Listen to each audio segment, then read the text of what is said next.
Good evening, everybody. Nice to see you. I'm joined tonight for another episode of I'm a Statman by our resident statistician, Andrew Dalton, aka Stats. How's things? All good, all good. Very much looking forward to this kick-off. Big game, in a couple of hours' time. Obviously, both sides looking for that first win of the season to kickstart the season. And again, very much looking forward. So just hopefully we can come out on the right side of the result this evening at St James's Park. Yeah, lots to talk about, Stats, but before we do...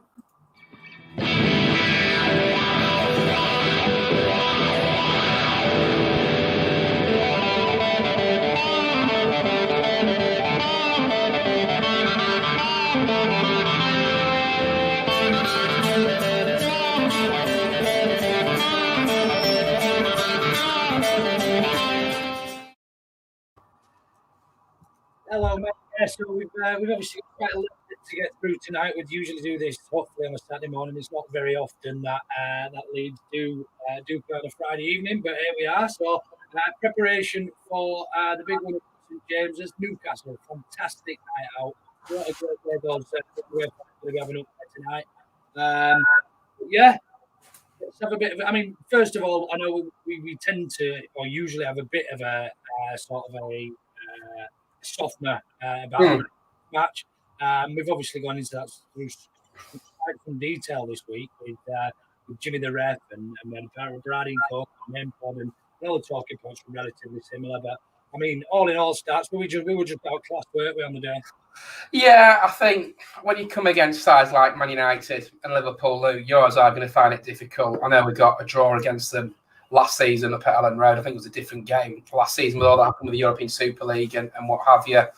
Yeah. Players like Mo Salah, Diego Jota, Sadio Mane, these are world-class players, as is Van Dijk. So you've got to take it on the chin and kind of move on, and the next opportunity arises this evening in a game where if they just can get this result this evening, they can just kickstart the season, really. Yeah, absolutely. So going into tonight, we've obviously got just short of an hour now until the lineups are announced. There's lots of rumours floating about as to how we might line up tonight at Newcastle. I understand that Harrison hasn't been seen in Newcastle, so I think the rumours is that he's potentially got COVID. However, I believe that Rafinha is there and he's fine. So as far as that's concerned, then Stats, how do you see us lining up with only one fit centre back? Well, I say there's two fit. One obviously seeing out that ban. So how do you see us lining up then tonight? Obviously, Newcastle play two up top usually, don't they? They do. There's no Callum Wilson, which I think is a blessing for Leeds United. But of course, the Alan St Maximin, who's a real danger man. I think he had a really good game in this fixture last season. I know Leeds won that game 2-1 thanks to, ironically, a brilliant Jack Harrison goal. So yeah. But as for Leeds, Luke, it's kind of the $1 million question, isn't it? If obviously Koch isn't playing, Llorente's not playing, Struijk is suspended. We all know about that. It's a $1 million question. Who plays right back? Now, obviously, do you go Stewie Dallas there, and you've got the versatile Stewie Dallas, or do you go Jamie Shackleton there? Personally, I think he'll go Dallas. I think he'll go back four of Dallas, Coops, Luke Ayling, and Junior Firpo. I think you'll have Calvin Phillips sat as usual in front of the back four. Then I'm guessing if you haven't got Jack Harrison, does Click then start this evening, or does Dan James make his first appearance? Does he stick with Rodrigo? Is Rafinha fully fit? So we've got a lot of questions there to be answered. And what is it now? I've just gone 6:10. All these questions will be answered in 50 minutes or so. But if Harrison doesn't start, for me, I would throw Dan James, and I thought he looked quite bright. I thought he looked energetic last time out against Liverpool. So yeah, throw him in at the deep end in front of a boisterous St James's Park crowd this evening. Yeah, I couldn't agree more. I mean, for me, Stats, we just to sort of elaborate on what you've sort of covered there. We tend to line up against a front two with five at the back. Now, obviously, the injuries and the suspension to Struijk is going to make that really, really difficult. Correct. Yeah. Is that why you're favouring a back four then, just because of lack of centre backs? Yeah, unless you throw young Charlie Cresswell in there. I think he's only made one appearance in the League Cup tie. Made his debut a year ago yesterday against Hull City. So he's grown in stature and fantastic player for Leeds and fantastic player in the 23s as well as I'm sure Mark Jackson has alluded to many a time. Do you throw him in at the deep end? I'm not so sure, but personally, I think he probably will go with the back four that I mentioned with Dallas, Coops, Ayling, and Junior Firpo. But yeah, it's tricky, isn't it? With all the injuries and suspensions, obviously lost Pascal for 3 games. I'll be back for what the Watford game in a couple of weeks' time at Ellen Road. So yeah, it does present Leeds the opportunity to play Coops and Ayling, who obviously they're stalwarts at Ellen Road, and I've got no qualms with them coming in this evening to play both at centre back. Do we look like then at centre back? Obviously we look like, but with a centre back partnership of Cooper and Ayling potentially. Arguably not. One's not a centre back anyway, but probably won't, when everybody's fit, probably wouldn't be starting unless he was the club captain, shall we say. So it's interesting you say that. Luke has played centre back many times in his first full season at Ellen Road, or his first season at Ellen Road. He played centre back with his best mate Cal Bartley on numerous occasions. I recall a 1-0 victory over Derby County on a Friday night back in January 2017 when Leeds actually battered Derby and Chris Wood scored a brilliant header. I've no issues with the centre backs. I think you've got to have strength in depth. I think it's come a point where we're unlucky at the moment to lose 3 of your 4 regular centre halves is just unlucky at this stage of the season. I'm hoping Cock and Llorente will be back possibly for West Ham. I wouldn't imagine they'd be involved against Fulham on Tuesday night in the League Cup. So it's the way the cookie crumbles this evening. I've got a lot of respect for Liam Cooper and a lot of time for Liam Cooper, and yes, he's club captain and what have you, and I love him to bits. So I've got probably a different opinion to everybody else on Coops. No, I'm sorry. I wasn't saying that he shouldn't be starting. I think probably what I was trying to say is, football wise, Cock or Stroik and Llorente are probably the 2 best centre backs, the best partnership that we could have on paper. You probably do lose a lot taking Cooper out of that team, the leadership and everything else that he brings. But yeah, I think you're quite right. I think we have to line up with 4 at the back tonight. With Calvin potentially playing a little bit more deeper and sitting in that back 3 with 2 wing backs. That's a good shout. I have a feeling as well that Dallas goes in at right back. And then Click and Rodrigo in the centre, with Dan James starting out wide and Rafinha starting as well with Paddy up top. That's my predicted lineup for this evening. I do think we'll see Calvin sitting in that defensive, making a 3 centre backs quite often tonight. Certainly without the ball. So that takes us then on to a little bit of a prediction. I don't know if have you made a prediction for us yet?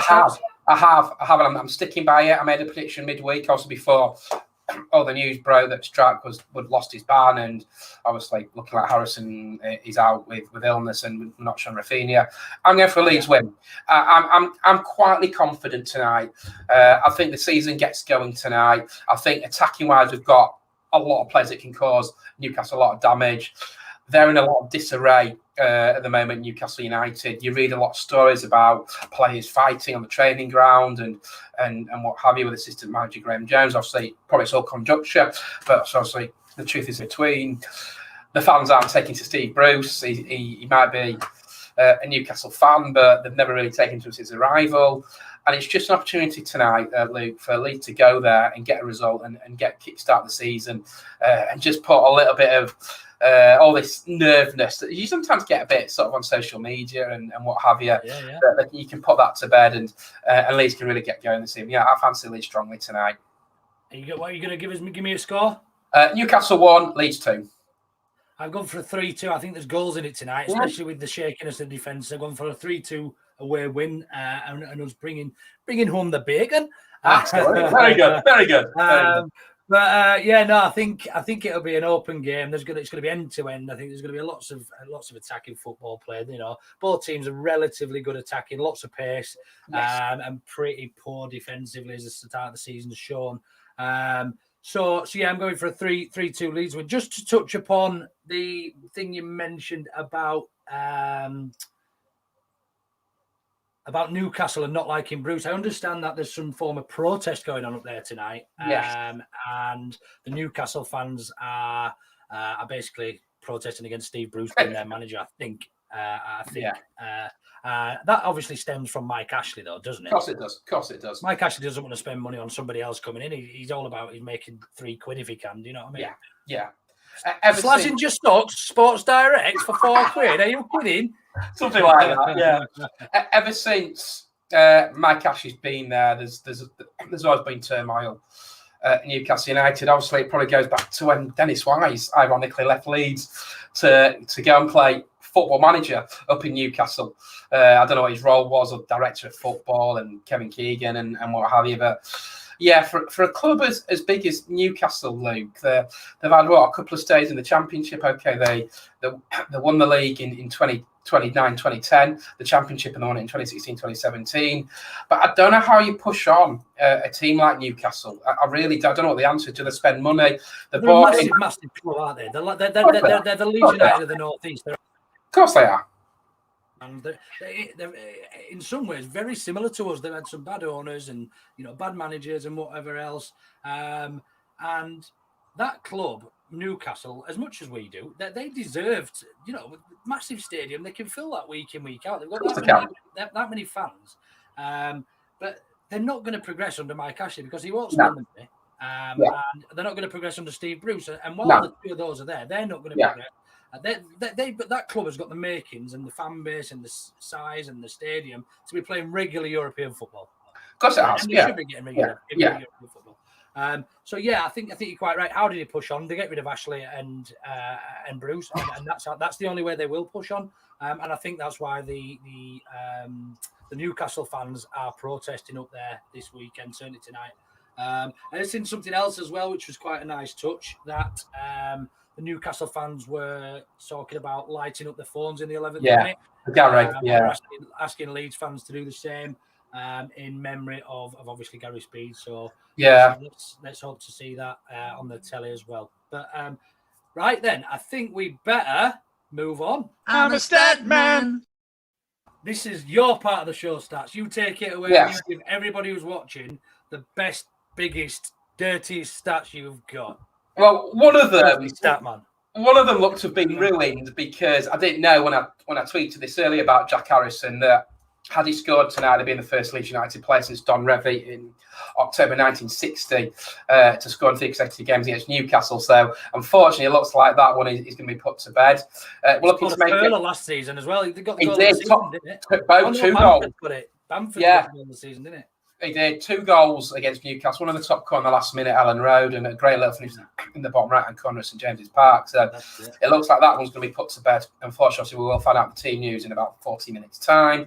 Leeds looking to make it 3 straight victories against Newcastle United since 19 October 67. They haven't gone 5 games without a win at the start of the season in 70 years, 51, 52. So hopefully that record can stay there tonight. Luke Ayling will move on to 198 appearances for Leeds United. That puts him level with Terry Yorath. Matthias Klick is going to be on 145, one behind Don Matteo, one behind Mel Sterling, and one behind Peter Haddock. Calvin Phillips is going to move into 57th place in the all-time list when he starts for Leeds United this evening. And Liam Cooper is going to be on 229 tonight, which is one ahead of former Newcastle United player Alan Smith, which brings us nicely to the next segment, which is I'm a Statman.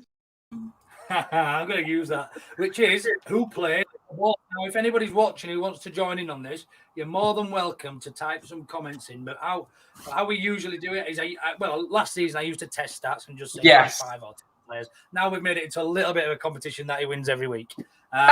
So if anybody does want to get in on this, you're more than welcome to. And just fire some names into the chat if you want. And we will. I'll let you make a start. Stats. I'm going to be a gentleman today. Super. So we're passing the book basically. Yeah. So I will start. Obviously, we have mentioned him early in the podcast. It's sadly his 10th anniversary is passing this November. Still shockwaves when the news came through. Had distinguished career at both Leeds and Newcastle, of course. Gary Speed. Yeah, well said. I'm going to go with somebody a little bit more recent than that. He had a bit of I would say a poor career, given he was quite good at Newcastle. Vernon Anita. What a shout! That is a great shout. I am going to go for a striker who was coming to his back end of his career at both Leeds and Newcastle United. I think scored 3 goals at Leeds and he scored 2 at Newcastle. Ian Rush. Ian Rush, great shout. I'm going to go for somebody who was actually mentioned last week, who had played for both, and James Milner. Yes. Jimmy Milner. I'm going to go for another striker.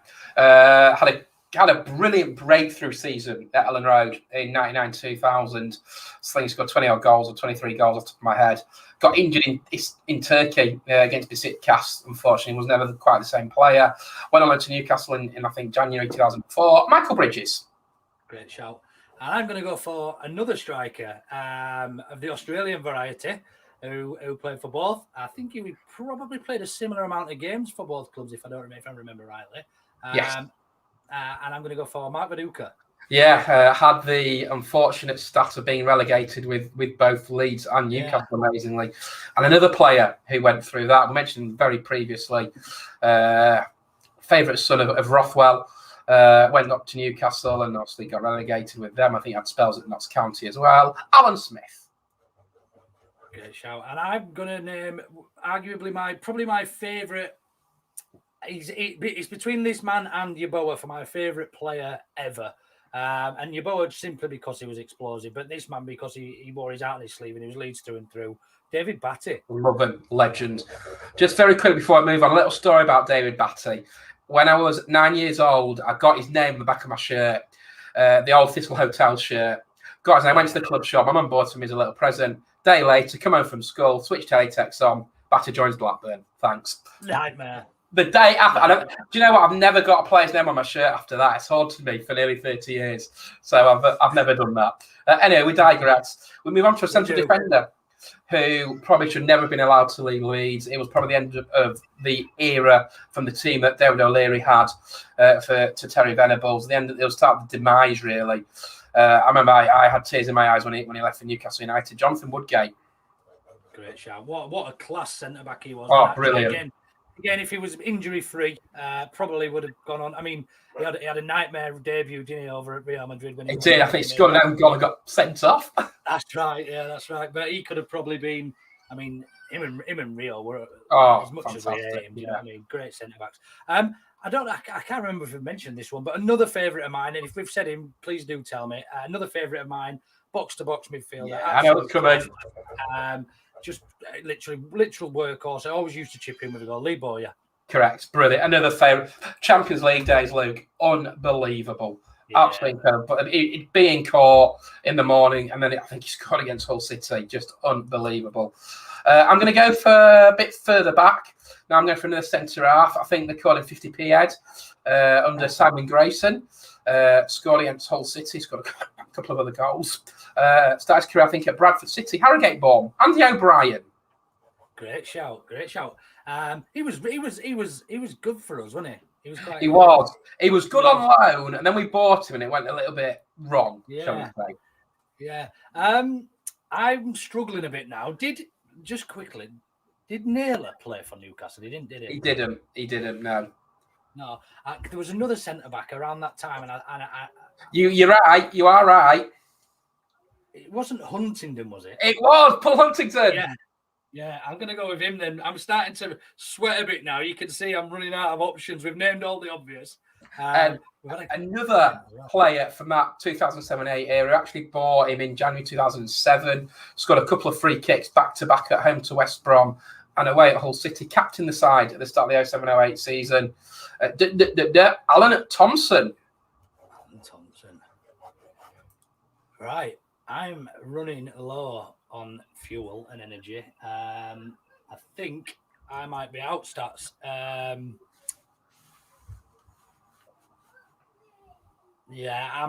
going to bow out on that, mate. You're going to bow out. Yeah, no, I can give you 6 more. Centre half that came the other way, but Michael Bridges went to Newcastle in January 2004. Scored against Blackburn, which was our quickest ever Premier League goal up until last season. Stephen Caldwell. Yeah, great shout. And then we move on to another central defender who was part of the Leeds side, first of all under Billy Bremner, that got to the FA Cup semi-finals and the playoff final in 87. Massive part of the team that won promotion in 89-90. Peter the Fish Haddock. And then we've got a few more. Goalkeeper from the early days of Leeds United from the 50s, Albert McInroy. That's what I had to get the memory bank out for. And then we've got three more. A defender who had spells at both Bolton, Newcastle and Leeds in the season that went down in 06-07. I think Dennis Wise signed him originally on loan. Robbie Elliott. I was thinking about him earlier and I could not get his bloody name out. And then two more for you. Another player who only actually had one season at Leeds, unbelievably. Part of the team that won promotion in 89-90. Then went on to Middlesbrough in the North East. John Hendry. And last, but by no means least, the player had two spells at Ellen Road. Came through the academy in the 1980s. I think went to Blackburn late 80s. Came back at Leeds. I think started the 92-3 season. Never really got a chance in the second season. Second time under Howard Wilkinson. Went off to Newcastle after that. Scott Sellers. Did you not mention him earlier? Don't think I did. No, you might not. You probably didn't. Great stuff, stats as ever. You win again. I think you're probably about 10-0 up in the season. We even had Matt on last week to try and beat you as well, and he couldn't beat you. But you've had a quick question come in from Radio Russ, who we both know. Who's the best Leeds player you've ever seen in the stadium? That's a fantastic question. Oh, crikey. I think there's different eras, isn't there, of Leeds players. I think the best individual performance that I've ever seen is Mark Viduka against Liverpool. 4-3. 4 shots, 4 goals. Miles offside, though, wasn't he? Oh, it was. Jamie Carragher was playing him on. But no, it's very difficult because Pablo Hernandez was unbelievable, wasn't he? And he could turn a game on the sixpence. Yeah. And there's been so many performances that Pablo had for Leeds. Christ, do you know what? I'm actually going to say another one here. And it's one I've just mentioned earlier. Lee Bowyer against Anderlecht. Back in February the 13th, 2001. That morning he was in court in Hull. He got an aeroplane over to Leeds, literally straight into the stadium, and he won us that game. He was literally playing that game on adrenaline. He was magnificent that night. So yeah, I'll go Lee Bowyer against Anderlecht. Great show. Well, that's a wrap, isn't it? There's nothing else for us to go through. It is. We've got Fulham, obviously League Cup Tuesday, so I'll leave that in your capable hands. What to do? Yeah, I'm going to Fulham. Yes, you are. I'm going to Fulham, so yeah, I might have to get somebody else to jump on that one. But before we do go, do keep your eyes peeled straight after the game. I think just after 10 o'clock, if you're not pissed or drowning your sorrows or celebrating or whatever, we will have the Baradian Coke this evening, and it's going to be myself and Jay, I believe. So yeah, please do join us for that. Tomorrow morning, we're hoping to have the Let's Have a Lukic at the weekend's fixtures, look into all the fixtures from all the clubs and give you our biased view. Other than that, main pod might be moved from Tuesday probably to Wednesday next week, seeing as we do play on Tuesday night. But yeah, stay in touch. Do enjoy yourselves if you're out up in Newcastle, and stay safe. Everybody else, have a few beers, enjoy your weekends, and yeah, we'll see you soon.